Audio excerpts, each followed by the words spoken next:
Hi guys, welcome back to new blogs. मेरा blog आप सभी का स्वागत है। गाइस, भोजपुरी का रेबल स्टार से नाम यानी अंकुश राजा एक जबरदस्त गाना है जिस गाने का बोल है पलंग मजबूत, जो बहुत अच्छा तरीका जो कि आदि शक्ति फिल्म पर आ चुका है। सुपर डुपर बेहतरीन तरीके से ये गाना होने वाला है। सो गाइस, इस गाने को रील आप लोग जरूर जो बेहतरीन तरीके से हम लोग बीच अंकुश राजा ने ये गाना गाया। सो इस गाने का लेकर इस गाने का लेकर उमेश अनमोल जो बहुत अच्छे तरीके इस गाने को लिखा। और गाइस, इस गाने का म्यूजिक दिया है सुंदर श्याम, जो बहुत अच्छा तरीका से इस गाने का म्यूजिक दिया है। सो गाइस, आप लोग गाने जरूर सुन, जो कि आदि शक्ति फिल्म पर सुपर डुपर बेहतरीन तरीके से होने वाला है। सो गाइस, इस गाने के एक्ट्रेस से बात करें, गाइस इस गाने के एक्ट्रेस है अनीशा पांडे, बहुत ही खूबसूरत, जो बहुत सारे फिल्मों में एल्बमों में गानों में काम कर सकी है। सो गाइस, आप लोग गाने जरूर, जो कि बेहतरीन तरीके एक बवाल वाला गाना होने वाला है, जो कि आप लोग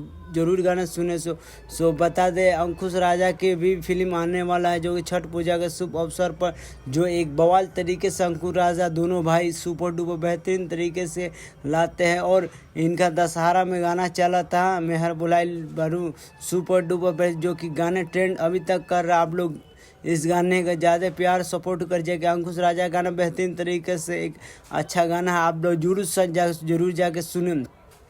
सो गाइस, यही सब मेरा ब्लॉग बंद कर दे। सो गाइस, जाके आदि शक्ति फिल्म पे सर्च करिए, जो कि मजबूर पलंग, जो बहुत अच्छा तरीके से इस गाने का शूटिंग पटना में हुआ है, जो कि आप लोग इस गाने का जरूर सुन। सो गाइस, मेरे वीडियो अच्छा लगता है चैनल सब्सक्राइब लाइक कमेंट करना ना भूल, क्या है कि नेक्स्ट ब्लॉग में फिर मिलते हैं भाई। यही सब ब्लॉग बंद करते हैं।